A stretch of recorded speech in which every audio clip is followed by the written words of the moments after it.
You're watching local news that matters. This is Fox 44 Morning Brew.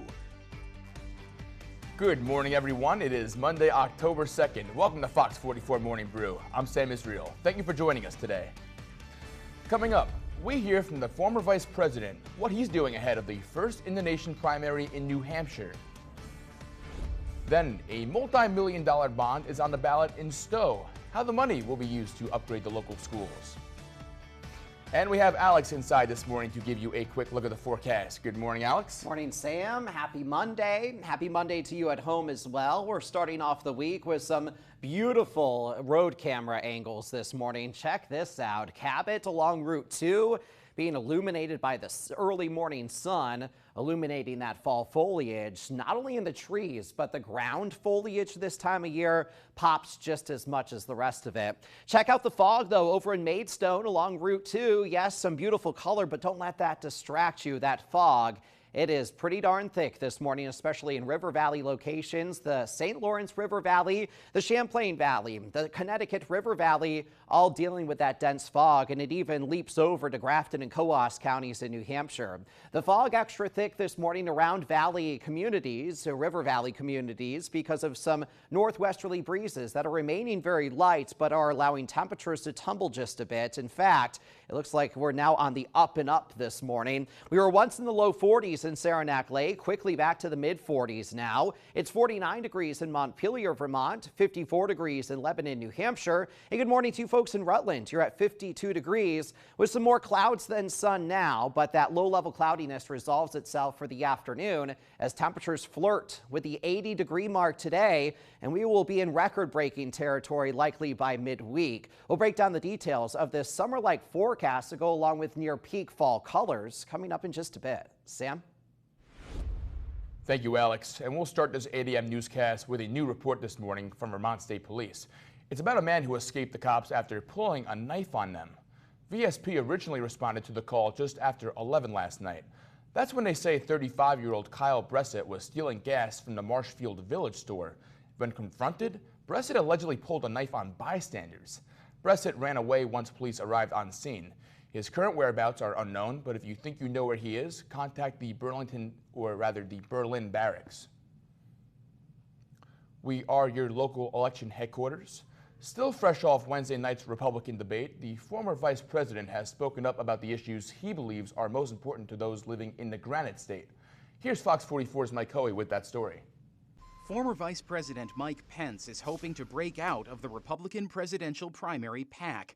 Asked about the fentanyl crisis affecting America, particularly the twin states of Vermont and New Hampshire, he places the blame squarely on China and the southern border. Fentanyl and the raw materials for fentanyl are mostly coming out of China.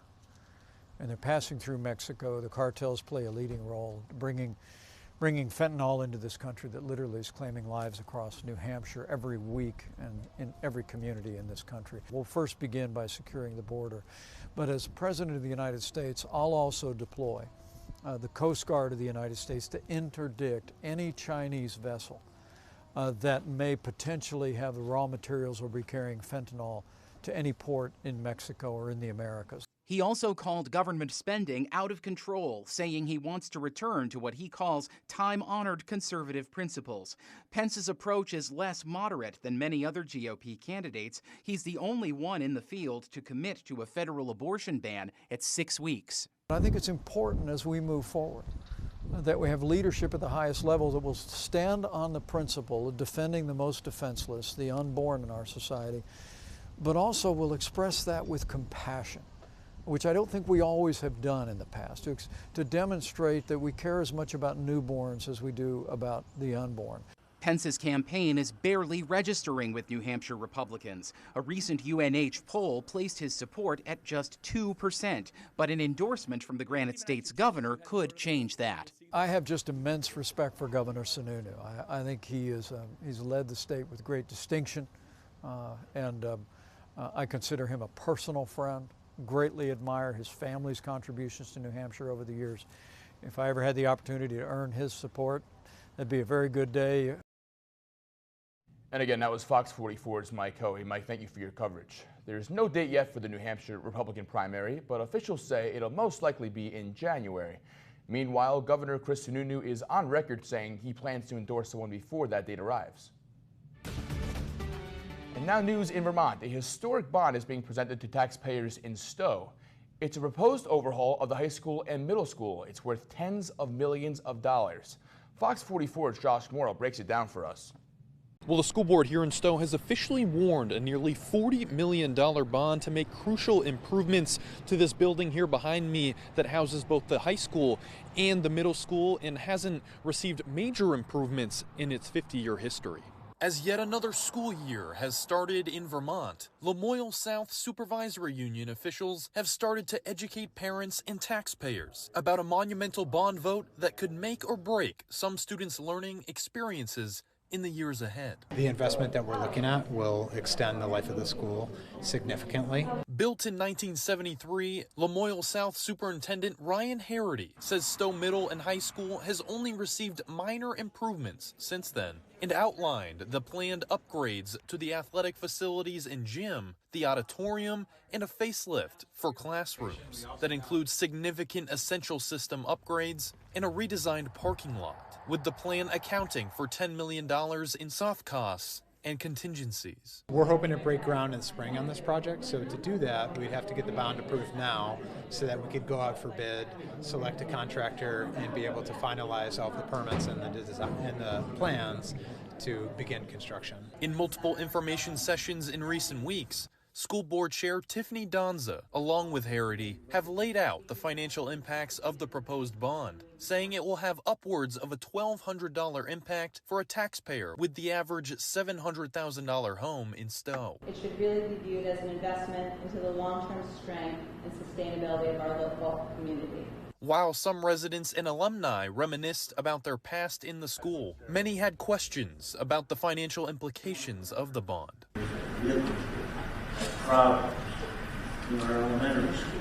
That's not part of the proposal. There's a lot that could be done in revenue generating with the spaces beyond school hours and communities that people in the community that would use this space. Harity said the school board capital committee has opted to bond for significant improvements over a new school altogether because of Act 60, a state law that restricts the state from dishing out funding for capital improvements in schools. Massachusetts is a great example where, they take a penny out of every dollar and contribute that to renovating and building new schools. So since Vermont doesn't do that, we have to fund all of those projects on the backs of our local taxpayers. And that was Josh Morrill reporting. Donza says there is no plan B right now if the bond vote does not pass in early November. But if it does, Harity says there will be plenty of time for taxpayers to put their 2 cents on design specifics. And turning now to sports, the Milk Bowl ran this past weekend at Thunder Road. Find out who was able to come out on top. Taylor Viles will have highlights from that race in just a few minutes. Local news that matters on Fox 44 News. You'll want to come to Switchback. We have a super fun Halloween party coming up. We're going to be working with 5 different local organizations: Vermont Construction Company, Switchback Brewing Company, Local Maverick, 2 bands. We'll have lots of family-friendly activities, bars stocked to the brim with Switchback beers. The Humane Society of Chittenden County will be here running a raffle. We'll also have a fun dog component. We're encouraging people to not only dress up themselves, but bring their dogs in costume. And we'll have a dog and human costume contest. It doesn't happen by chance. Martin's Coins and Jewelry has been discovering hidden treasures for clients for over 20 years. I went to see John Martin in South Burlington with this coin that I bought for $1 about 40 years ago. After the analysis, he said, "Are you sitting down?" He says, "Yes, I am." I said, "Good, because your coin's worth a little over $100,000. The best dollar I ever spent. Do you have hidden treasure? Call the experts at Martin's Coins for a free appraisal. The Champlain Valley's hottest country is on 101.3 The Wolf. With the Bobby Bones Show in the morning and everything country all day. Commercial free to kick off your workday and for the ride home. With your shot at $2,000 a day right now with the Country Cash. All the hottest country plays on 101.3 The Wolf. Fall in New York. It's easy. Easy to play. Easy to kick back. Easy to have a good scare. Easy to be wowed. It's easy to love New York, and it's easy to plan your fall getaway at iloveny.com. This segment has been brought to you by Matt Clark's Northern Basement Systems. Now, meteorologist Alex Wasilenko with your Sky Tracker forecast. Happy Monday, friends. We received over 40 photos from the weekend, so we're going to fly through some of them, but we're also going to spend some time on them because they are great. The first photo was sent to us by Linda Lowe over in Middletown Springs. A lineup of some fall colors still on the trees and even littered down on the ground there. A beautiful photo by Linda. This photo was sent to us by Drew Bressel over in Belvedere Pond. Take it all in. It is a glorious time of year, not just with the trees changing colors, but the ground foliage looking really nice too. And of course, the reflection in the water down below is unmatched. The same can be said with this photo from the same person. Drew sent it in over in Lake Willoughby with a tree line up top changing colors right down to the water down below, and also some people in the water at Lake Willoughby. And why not? It was a wonderful warm weekend of weather. This photo was sent to us by Kathy in Lake Placid, New York. Some cotton candy skies taking place over the weekend. Lori Roberts sent this one in from Guildhall, Vermont, over in the Northeast Kingdom. You have all your fall colors here, including a tree that hasn't changed on the side there. Some greens, oranges, yellows, and reds.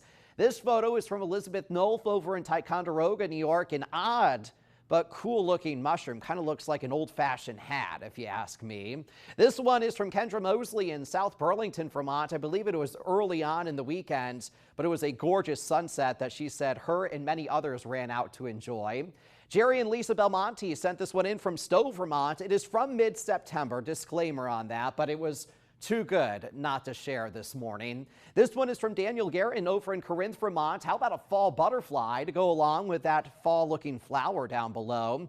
This is a cute one from Kelly over in Cavendish, Vermont. They added a new furry friend to their family. That's Jazzy, with its little tongue sticking out next to that little pumpkin. This one is from Bob, taken on Saturday in Albany, New Hampshire. Not quite the full harvest supermoon, but it was just past full, so you can see that little sliver taken off at the top there, but still see some craters to boot. This morning, we have high pressure that is beginning to barrel on into New England. That high pressure is going to last us for days on end, with a beautiful stretch of weather setting up today through at least Thursday, maybe the first half of Friday too. Time will tell. This morning, we have light northwesterly breezes in place with dense fog in the river valleys. Temperatures are in the 40s and 50s. We make our way to near 80 degrees, though, for the afternoon, a good 15 degrees above average for this time of year. Those well above average readings will come with hazy sunshine because of Canadian wildfire smoke that could result in moderate air quality concerns from time to time today, but that smoke disperses overnight as temperatures fall into the 40s and 50s before many more of us climb into the low 80s for Tuesday afternoon. Your Tuesday afternoon features more sunshine, more heat, and even a little bit of humidity because of high pressure down to our south. That high pressure is so darn strong. In the presence of it, our boundaries nearby will even dissipate as another area of high pressure built in across the Canadian Maritimes. That means for Wednesday, it's going to be one of the warmest days of the week, one of the warmest days even compared to what we experienced this summer. To go along with that heat and a little bit of humidity will be moderate to peak colors in the Adirondacks, the Northeast Kingdom, central and northern New Hampshire, the northern, central, and southern greens, all popping with color. There are even some pockets of really vibrant color here in the Champlain Valley, but our peak color likely won't come until towards the end of the week. But by the end of the week, there's a weather pattern change to note for you, and it's a big one. A front blows through with blustery conditions, knocking many leaves off the trees with some heavier showers and ultimately a big cool down by Sunday. If you missed any weather forecast details or you'd like a full recap, you can head on over to mychamplainvalley.com.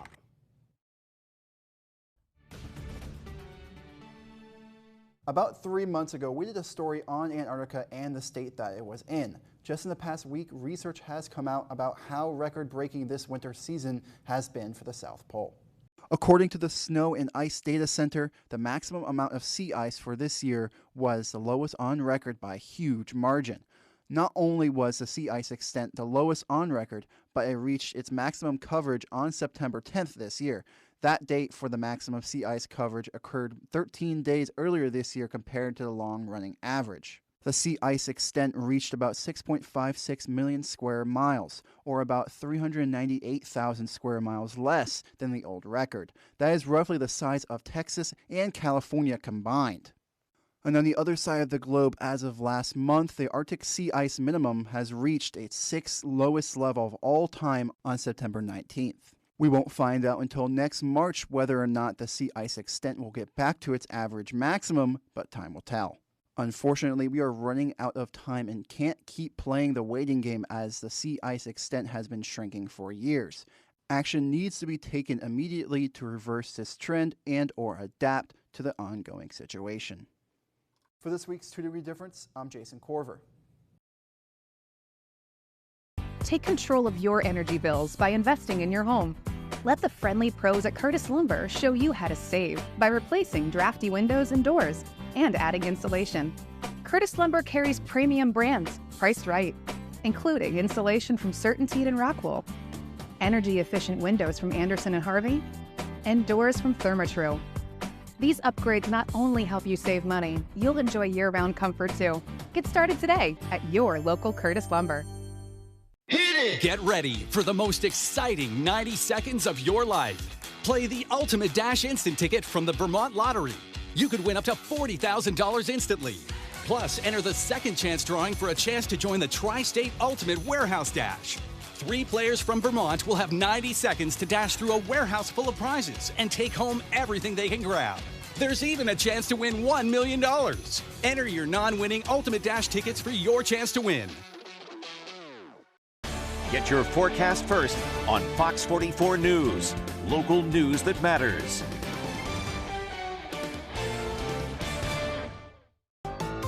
Savings! Discounts. Hands down, the best bargains. At Ollie's, we've got brand name merchandise at up to 70% off the fancy store prices every day. And pass the savings along to you. I never know what I'm gonna find. It's like a one-stop shop. Food, pet supplies, housewares, books, toys. I get to keep more money in my pocket. Save up to 70% off the fancy stores every day. Ollie's! Good stuff, cheap! On the next Big Bang Theory. This madness has to stop. You need to learn how to drive. Sheldon's driving everyone crazy. Are there airbags? You don't need airbags. What does a simulated van rear ends mean? I'll hit you in the face with a pillow. And learn safety comes first. Pull out slowly into traffic. Oh, hit the brakes! Hit the brakes!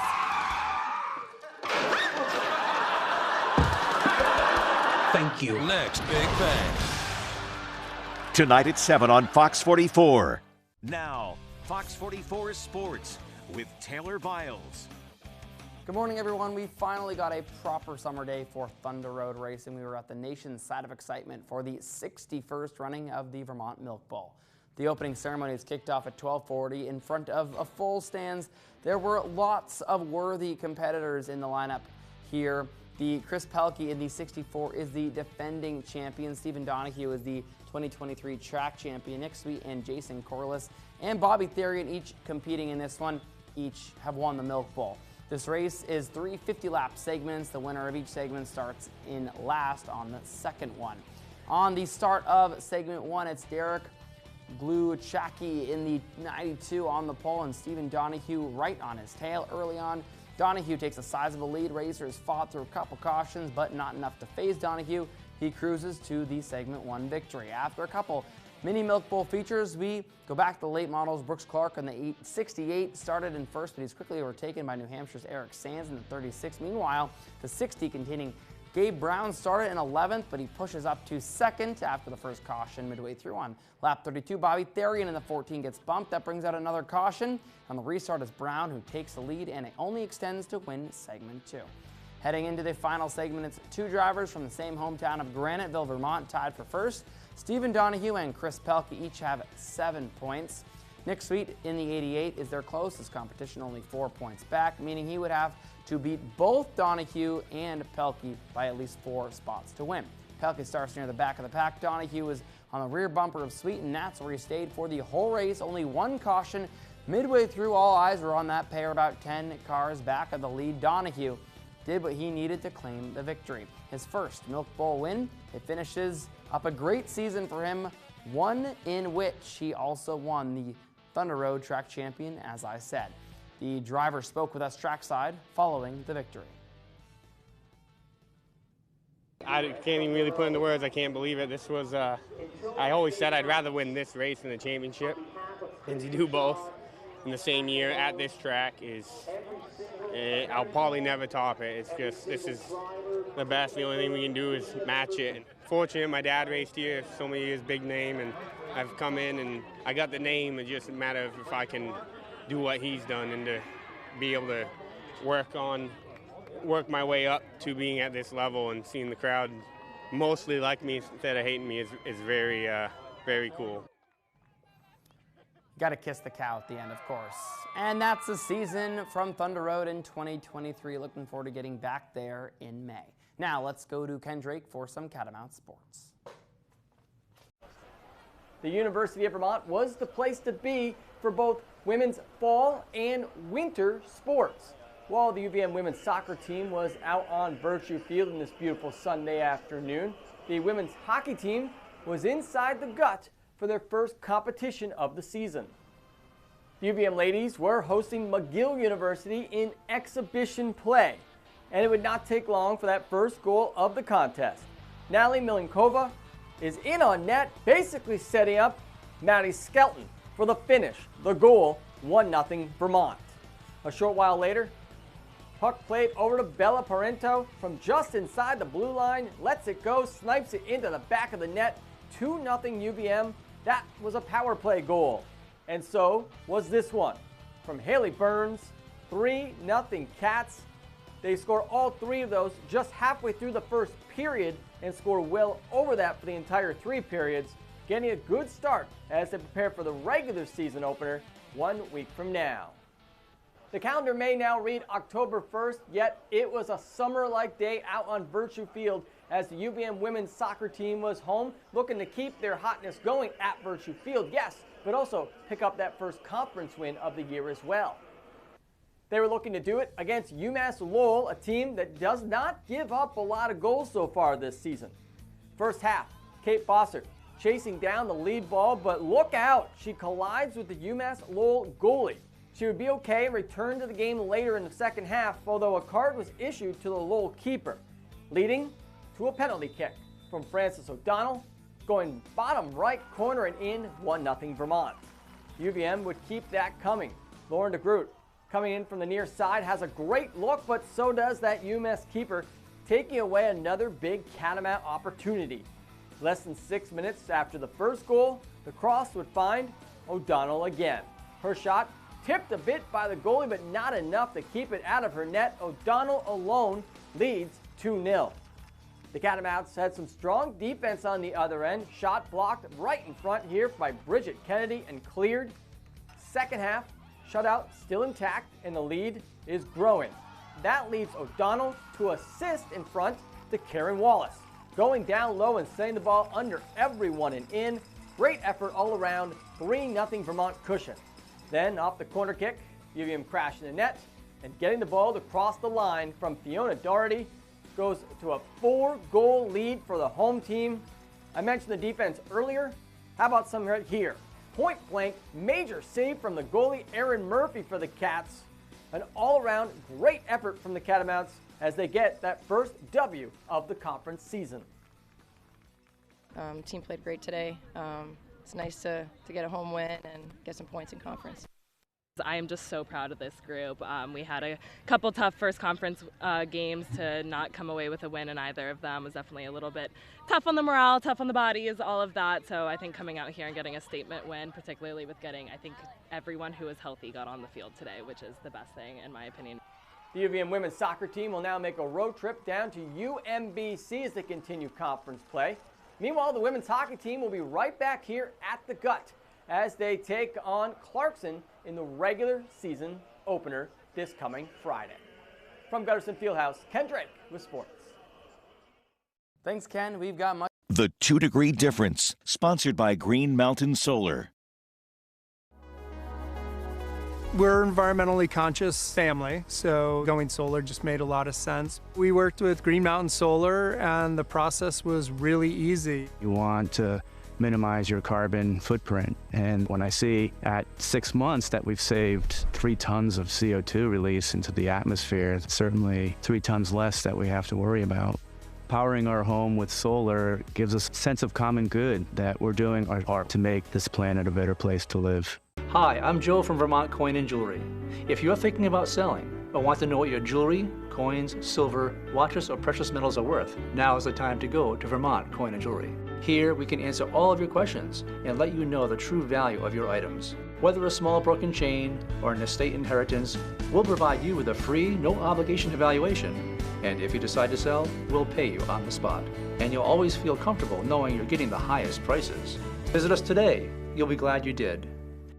Could it be time for a new garage? Come talk to the team who has built over 100 each year for 60 years and counting. LaValle Middleton Building Supply has been pre-building and fabricating structures in Newport, New Hampshire since 1962. Thousands of homes, additions, garages, condos, and complex commercial projects have passed through LaValle's amazing design team and state-of-the-art computerized saws and equipment. All were delivered with LaValle's own fleet of tractor trailers, trucks equipped with cranes, and skilled operators, saving time and money on the site. The controlled environment and highly skilled labor force in our shops ensures an accurate and efficient project without waste of time and materials. From start to finish, garages pre-built in our shops are sometimes completed in just over a day. Stop at any of our stores and talk to a project specialist or visit us online at www.lavalleys.com and look under garages. Now, local news and weather from Fox 44 News. Good morning, everyone. It is Monday, October 2nd. I'm Sam Israel. Thank you for joining us today. The Clinton County Fire Department has announced its theme for Fire Prevention Week this year, and they have a message to share with you. People are reminded that, quote, cooking safely starts with you. The fire department says cooking is the leading cause of house fires each year. They advise people to set a timer and keep a close eye on what they are cooking. Additionally, they warn against having kids and pets near the stove or anywhere near hot food or drinks that are being made. For more info on Fire Prevention Week, you can visit fpw.org. Now, meteorologist Alex Wasilenko with your Sky Tracker forecast. Good Monday morning, everyone. We're starting the day on a foggy note. It is that infamous dense fall fog that has found its way in across Rutland this morning. Our site in Rutland is reporting 10 miles of visibility, but if that were the case, this would be an entirely clear scene here, and it's not. So sometimes the proof isn't in the pudding when it comes to the data. You have to go out and see it for yourself. So that's why we're keeping you abridged to the latest this morning in southern Vermont. A foggy and cool start in the low 50s. That fog extends into the Connecticut River Valley, the Champlain Valley, and the St. Lawrence River Valley, but it's on its way out. And as it's lifting, you'll notice more bouts of sunshine working in. And with that sunshine, also comes a little bit of haze in the sky today with a moderate air quality concern because of some Canadian wildfire smoke. The smoke will disperse overnight, but some of it returns for Tuesday and Wednesday, so some more hazy sunshine, some more summer-like heat straight through midweek. As we approach the end of the week, a big-time, powerful fall front moves through. It's going to knock a lot of leaves off the trees between the blustery conditions and heavier showers ultimately on the back side of it. Look for a cool down for Sunday. Hey everybody, it's Erin with your Performance Food Service Minute. We're at Stowe Cider in Stowe, and what began as a very scaled down version of what you're seeing behind me, 10 years later is now so much more with a full restaurant, an event space, and a really cool outdoors area as well. This is not just a tap room. We've got a beautiful event space, a nice live edge, beautiful bar that features local beer, craft cocktails, and we've got a newly opened restaurant, Shakedown Street Barbecue and Grill, and we focus on slow smoked meats with delicious sides, pulled pork, chicken, and ribs, nachos, several other appetizers, charcuterie boards that have a lot of fresh Vermont cheeses and meats. Pretty much everything on the menu is gluten-free or has a gluten-free option. We encourage large groups to come in to be able to try everything that we offer. Stowe Cider is open Wednesday through Sunday from noon till 9. They've got something going on every night, whether it's live music or even football on Sundays. With your Performance Food Service Minute, I'm Erin. See you next time. You're watching local news that matters. This is Fox 44 Morning Brew. Good morning, everyone. It is Monday, October 2nd. Welcome to Fox 44 Morning Brew. I'm Sam Israel. Here now with meteorologist Alex Wazelenko. Good morning, Alex. Good morning, Sam. And coming up, it's now been a full year since cannabis became legal to sell in the Green Mountain State. How dispensaries have been doing and how they're celebrating this anniversary. Then a staple of Burlington's waterfront will look a little different soon. How new construction aims to open the community sailing center to even more people. And with the leaves changing colors come spectacular views from all around our area, including the top of Whiteface Mountain. How much peak foliage can be seen from, well, the peak of the mountain?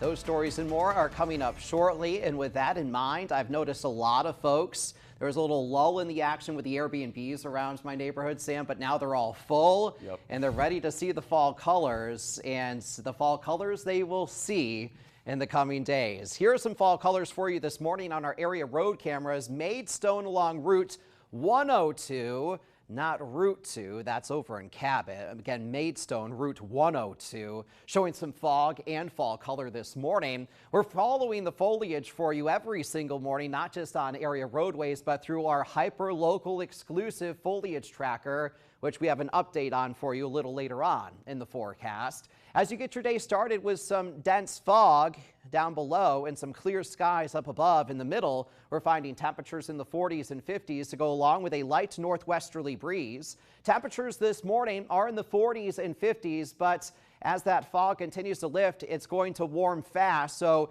even though you may need that light layer out the door this morning, it's going to end up being a shorts and t-shirt kind of day. Temperatures will flirt with the 80-degree mark this afternoon. But wait, there's more. There's more summertime heat on the way straight through midweek before we enter into some big changes for the upcoming weekend. We'll break down the massive temperature swing to expect this week for you in just a little bit. Sam? Thank you, Alex. And we begin this second half hour with a murder case in Essex County, New York. The suspect in the death of Kenneth Dara has now appeared in court. Michael Nastasia is one of two people accused of killing Dara after a fight last March. That's when police say Dara was stabbed and thrown off the All Sable Chasm Bridge. Nastasia is now facing several charges, including second-degree murder and criminal possession of a weapon. He pled not guilty to all charges brought against him. Meanwhile, Michael Ruscio is the other person accused of killing Dara. He also pled not guilty when appearing in court a few weeks ago. Both men are being held at the Essex County Jail as they await trial. And it's officially been 1 year of retail sales of recreational marijuana in Vermont, and retailers say they've enjoyed a high amount of success. Downtown Burlington's Burn Gallery got a recreational license back in February. It had already sold glassworks and tobacco products for nearly 20 years. But people working there say they've seen more folks walking into the store. It feels great, and I genuinely think that we're moving the needle on the local cannabis culture as far as education, helping people understand what a complex and nuanced thing cannabis is. There needs to be a lot of movement on the THC caps. Specifically, we need to move those caps up. It's like watering down like alcohol. They would never do that, right? There's a lot we can do, but they're doing a great job, and we're on the right path. And meanwhile, Vermont business owners and advocates are getting in on the fun to, of course, celebrate that anniversary. In Burlington, one dispensary hosted a party in City Hall Park to celebrate. And that's where we find Fox 44's Lily Sakaniwa, who shows us a scene from yesterday's festivities. It's been 1 year since recreational cannabis dispensaries became legal in Vermont, and the local community is out celebrating today. Can't let it go. City Hall Park is buzzing with live music, games, and local cannabis vendors eager to share their excitement about this milestone. You know, I'm sure a lot of people 10, 15, 20 years ago didn't think, you know, legal weed would be a real thing. Sarah's Collaborative's marketing manager, Corey Ayot, says today's event is a celebration of not only how far they've come, but looking forward to the future. A lot of people are kind of catching on and realizing, what works for them and what doesn't. People are starting to figure out, there's no stigma, there's no bad to cannabis. There's a lot of benefits to it. The event is part of Sarah's year-round mission to foster community through cannabis-centered events. We're doing our part to get the best product and knowledge as far as cannabis is concerned. People enjoy cannabis, whether for medical purposes or recreation or a combination thereof. Really are thankful for the products we're supplying. The lineup for this family-friendly event includes games, performances by local musicians, and staff on site to help answer any questions people may have. I have a lot of pain in my back and hips and legs, and it's very helpful to me. It's entirely different now, and particularly among the younger people. They are in favor of it, and that's why laws have changed. Ayot says while this is a big step towards removing stigma from recreational cannabis, more education work is still needed. In Burlington, Lily Sakaniwa, Fox 44 News. Thank you, Lily. Looks like a lot of fun over there. And speaking of the Queen City, a new project is underway at the Burlington waterfront. The Community Sailing Center aims to make the downtown waterfront fully accessible. Officials say the new ADA accessible structure will provide safe, easy access to the waterfront. We're glad to be able to finally complete the vision of our founders in the next few months. Community Sailing Center has been in Burlington for more than 30 years and hopes this project will inspire the next generation of lake lovers. Now, as the leaves continue to change colors, the views in our area are getting even more colorful. And North Country Bureau reporter Matt Laufer hiked up Whiteface Mountain this past weekend to check out the view. He shares his trip with us. Any time of year, Whiteface Mountain has so much to offer, but this weekend offers a little bit more. The weather's going to be spectacular this weekend, so between the weather and the foliage, I would say come on out to Whiteface this weekend for Oktoberfest and going up to the top of the highway. Visitors can stop by to check out the celebrations. It'll be Saturday and Sunday all day. We have great German music, bands, dancers, we have alpenhorns, we have kids' adventures, bounce houses, face painters, magicians, even a little circus, and of course great food and German beer. A great part about making the trip is the stunning views. We're getting close to peak foliage, so things are really looking beautiful around here. A gondola ride up to the first peak, Little Whiteface. Ran into some other visitors. It's just a nice time to come up here and walk around and see God's country, so to speak, Something I've always wanted to do, take Memorial Highway up to the very top. You can drive up to the castle where you park, walk through a really cool tunnel, then take an elevator inside the mountain up 27 floors to the very top. At the base lodge, Little Whiteface, or you're here at the summit, you're pretty much guaranteed breathtaking views. You can have almost sweeping 360-degree views of the Adirondack Park and just seeing just the foliage in all of its glory. It's unbelievable. It's beautiful. The sky was fairly hazy today, and the lens of my camera simply could not capture what my own eyes did. You really have to come here to see it in person. Reporting at Whiteface Mountain, Matt Laufer, Fox 44 News. Not gonna lie, I'm pretty jealous of Matt Laufer there. You gotta make it down there to see that view. Thank you, Matt. And our next story also has to do with high altitudes, the clouds. Plastic air pollution is what researchers are calling it. This is after a recent study says clouds have been found to contain microplastics. The study found the plastic in clouds above Mount Fuji and Mount Oyama in Japan.